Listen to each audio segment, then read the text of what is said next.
This week on Waterways, monitoring the quality of water in South Florida.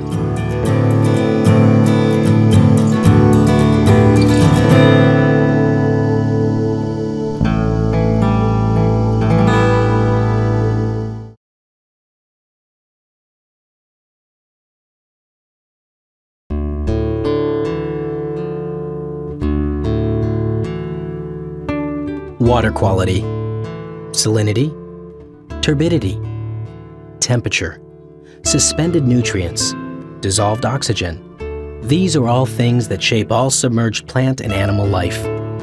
The basis of aquatic ecosystems, both freshwater and marine, is the water that permeates everything around it.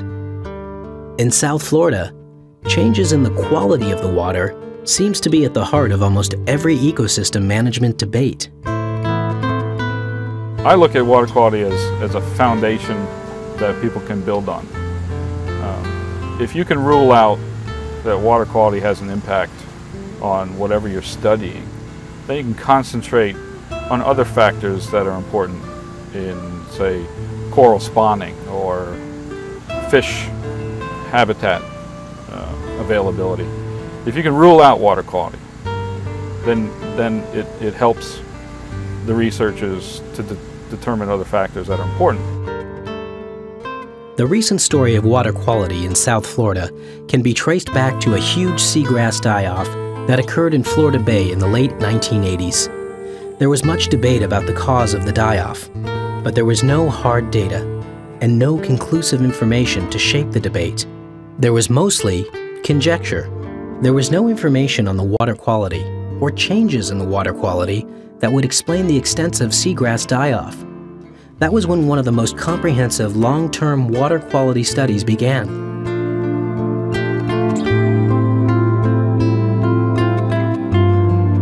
We think that the modified flows of water through the Everglades caused elevated salinities to develop in parts of Florida Bay, also driven by drought conditions at that time. That was one of several stresses that caused the seagrasses to die off in parts of Florida Bay. Hypersalinity, elevated sulfide concentrations, there was a type of disease, a combination of factors that appeared to drive the seagrass die-offs related to water quality, related to the Everglades and our modification of the Everglades. This led to the development of what's called the South Florida Ecosystem Restoration Task Force. The South Florida Ecosystem Task Force felt that the water quality within these ecosystems needed to be understood. The managers responsible needed information. So with the folks at Florida International University's Southeast Environmental Research Center, or SERC, they began their scientific analysis of the water surrounding South Florida. The idea for water quality monitoring started a long time ago. In Florida Bay, the impetus was to get some data on the bay itself, because up to '89 or so there really was no information on nutrient concentrations in Florida Bay. It was started off the cuff basically in '89 by Ron Jones, who used to be director of the Southeast Environmental Research Center. It was picked up for funding by the South Florida Water Management District in 1991. The first question when developing the water quality study was what scale to develop the monitoring program on.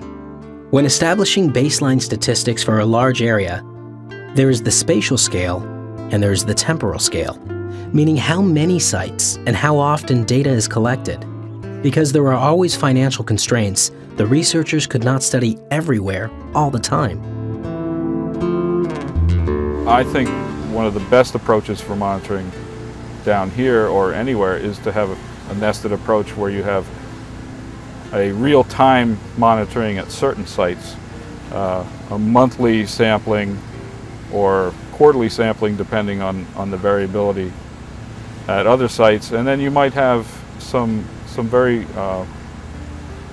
long-term sampling sentinel sites that are combined with other monitoring activities. And you can also have event sampling. Rainfall events, samplers can be triggered by by rainfall, by wind speed, by water motion, to take water quality samples as well. Florida Bay is about 2,000 square kilometers with about 45 basins that are very distinct from one another. The researchers at SERC chose 28 sites within Everglades National Park where water samples were studied and collected monthly for physical parameters: temperature, salinity, dissolved oxygen, turbidity, and nutrient levels. This data has been collected monthly since 1991. In 1995, the study expanded into the Florida Keys National Marine Sanctuary. The U.S. EPA stepped up and funded a monitoring program at 154 sites distributed from Key Largo to the Dry Tortugas within the boundary of the sanctuary. So in 1995, we put together a program including about 150 stations throughout the Keys to measure parameters in water, including nutrients, nitrogen, phosphorus, temperature, salinity, chlorophyll, bunch of parameters on a quarterly basis. It's not an ideal program in that we'd like to do it more often than quarterly, but the trade-off was getting complete coverage throughout the sanctuary versus on timeliness of the sampling. So we decided to sample the entire sanctuary, 150 stations quarterly, and we've been doing that now for 10 years. Every 3 months, Joe Boyer's team from SERC traverses the Florida Keys, collecting data on transect points. The points that were sampled along this transect are broken down into regions of inshore, Hawk Channel, an area of deeper water midway between the shoreline and the reef, and the outer reef. Each day in the field, the research team can sample about 14 of the 154 sites.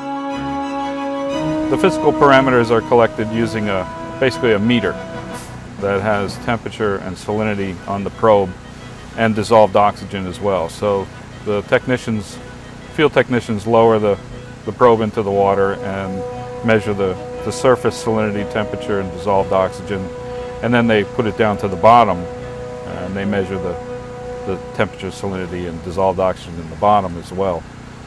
Then they take a water sample. Some of the water is collected raw, unfiltered, and used for our total nutrient analysis, and some of the water is filtered and used for the dissolved inorganic forms.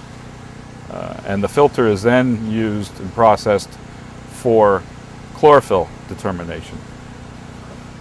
And then they're off to the next site. One of the reasons that the funding agencies chose SERC at FIU to conduct the water quality research is due to the state-of-the-art laboratory facilities on campus in Miami. Together, with a pool of PhD geniuses analyzing the data, the Southeastern Environmental Research Center is the perfect match for processing some 70,000 water samples each year.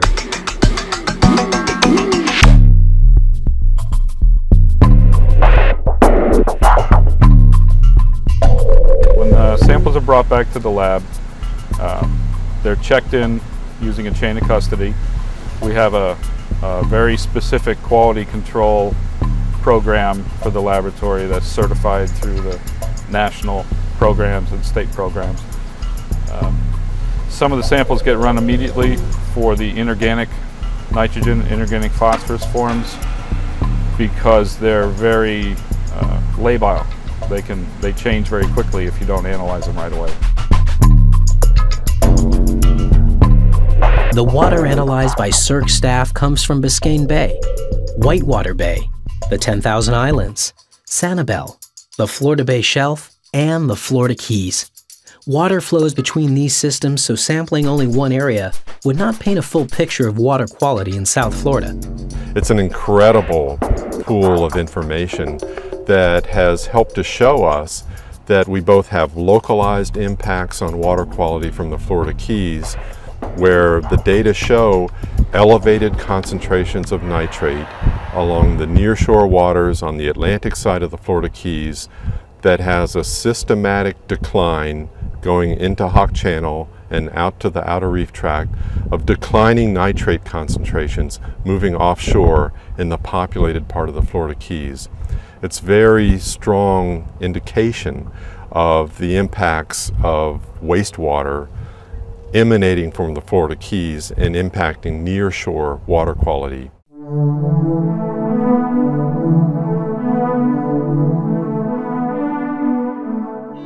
This initial water quality study, funded by the South Florida Water Management District, and the subsequent and corollary study, funded by the US EPA and NOAA, has connections and implications for many other scientific studies in South Florida. These studies are not only setting up a baseline to follow trends in water quality, these studies are revealing changes and trends in everything that lives in the water.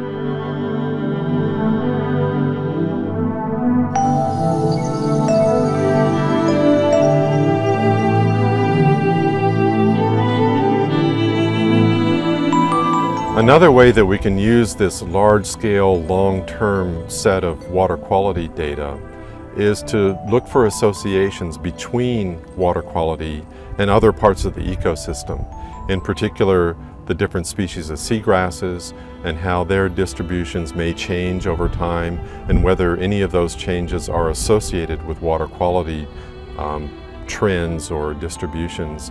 We can also connect those data to the coral data that are being collected, both by the Fish and Wildlife Conservation Commission, which has been monitoring now 43 sites within the sanctuary since 1995. We also have spatially extensive surveys that are being conducted by Dr. Stephen Miller's group out of the University of North Carolina in Wilmington. They've looked at hundreds of stations from the Tortugas to Biscayne Bay. And again, we can look for relationships between patterns that Stephen Miller sees in the coral data and how those may or may not match up against patterns in the water quality data. It's a very comprehensive way of looking at the ecosystem that is pretty much unparalleled. Every 2 years there's a Florida Bay science meeting and people come in and present their research, and often or not, I'd say about half of the researchers are using this database to back up as ancillary data for their own projects. Joe Boyer is flattered at the attention his study is receiving in the scientific community, and he is quick to note the significance that the study will play in years to come, as the Everglades is replumbed and freshwater flow is changed. The comprehensive Everglades restoration plan will change the composition and quality of water in Florida Bay, in Biscayne Bay, and even the Florida Keys Reef Tract.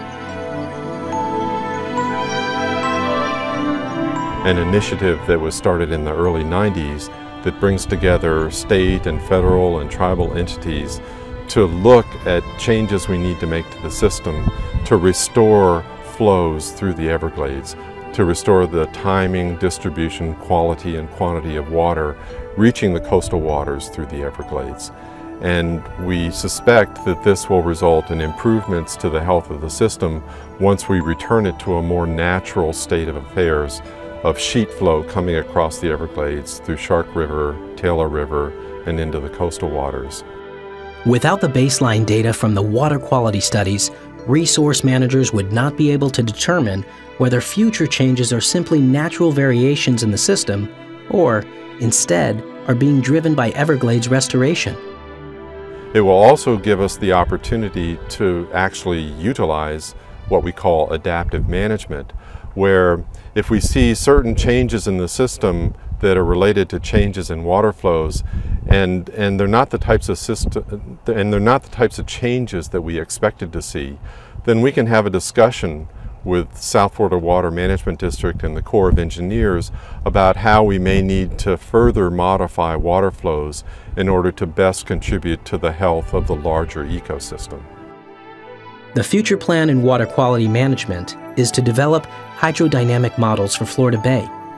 This water quality model will be used to test different scenarios for changes in fresh water flows. Also, the state of Florida is setting aside money for the Coastal Ocean Observing System, a system of buoyed arrays that have data collection sensors which can send information to satellite links and is available to scientists and resource managers in real time. We try to get to the why, and we also give the data up for other people who have their interpretations on the whys as well. And the approach that we've taken is to go out and look for other data sets, external data sets such as precipitation or sea level rise, global warming. Look at large-scale climatic events. In a long-term data set, the large-scale climatic events in some cases can be correlated with changes in water quality. Studying water is not very sexy or cool. An audience likes to see what biologists call charismatic megafauna, like manatees, dolphins, or spoonbills. But oftentimes the first thing people ask when entering the natural environment is, how is the water? Whether fishing, diving, or sightseeing, whether seagrass, corals, or reef fish, all of these things are tied to water quality. Water quality is the common denominator for the ecosystems surrounding South Florida. Thanks to the foresight of the resource managers, and thanks to the abilities of the involved scientists, there is now long-term data and a foundation for understanding the myriad of environmental issues that surround us today.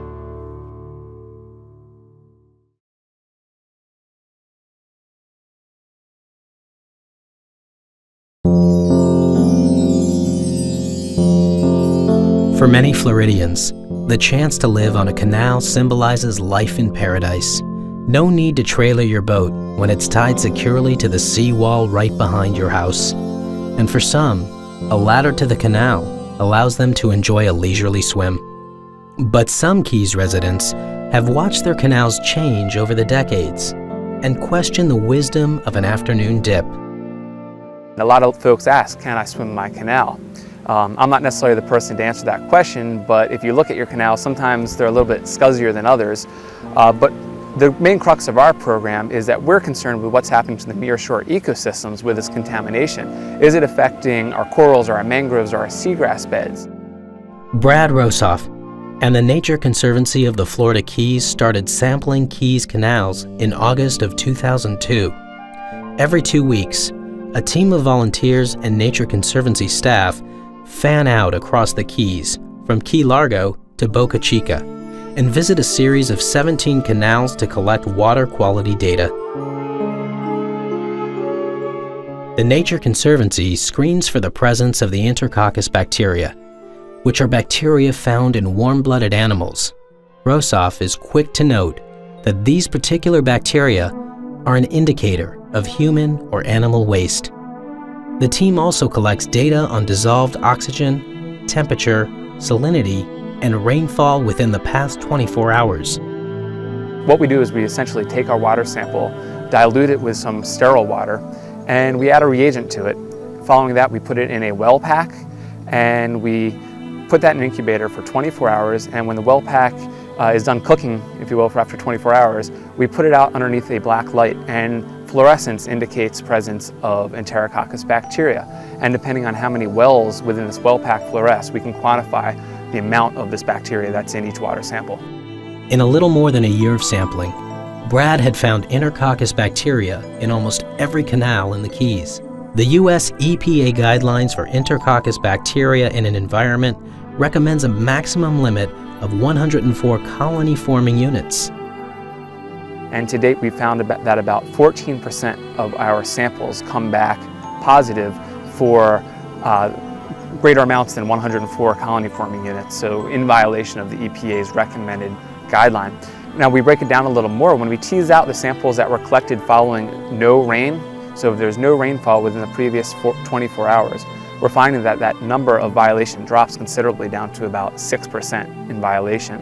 However, on the flip side of that, we're finding that when samples are collected after a heavy rain, within the previous 24 hours, so about a ½ inch or more within 24 hours, we're finding that the violations jump to about 36%.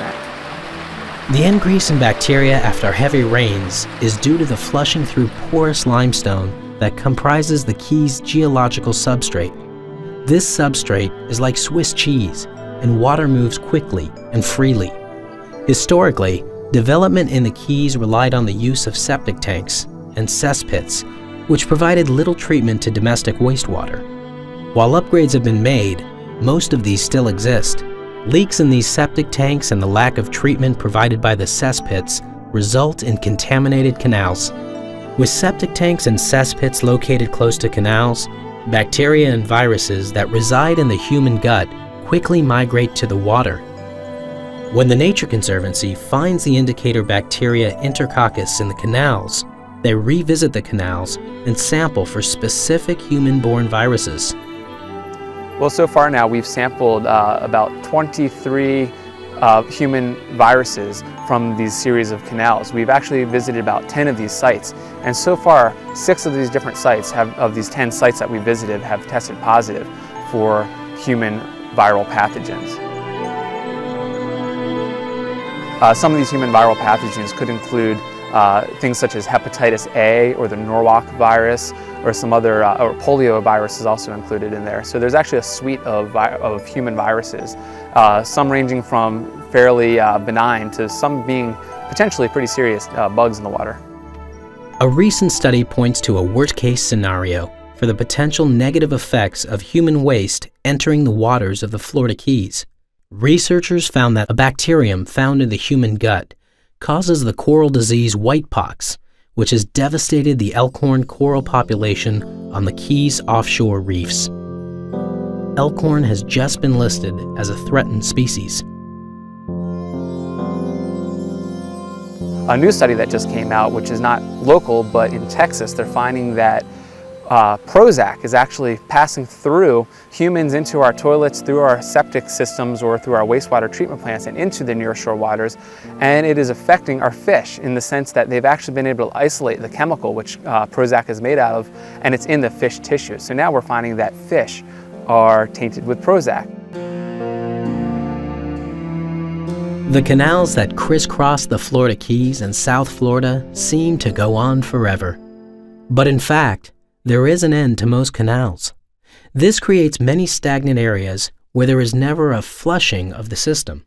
This lack of circulation often means a slow death for all marine inhabitants of dead-end canals. One of the effects of eutrophication is the loss of dissolved oxygen, which is critical to marine organisms to function properly. Like humans, who need to take in oxygen, many aquatic animals need oxygen as well. When organic matter is added to an aquatic ecosystem, the oxygen in the water is consumed at a higher rate. So one thing that's nice about this program is that we really get to address one of these tangible things that's really, it's in our own backyards, literally.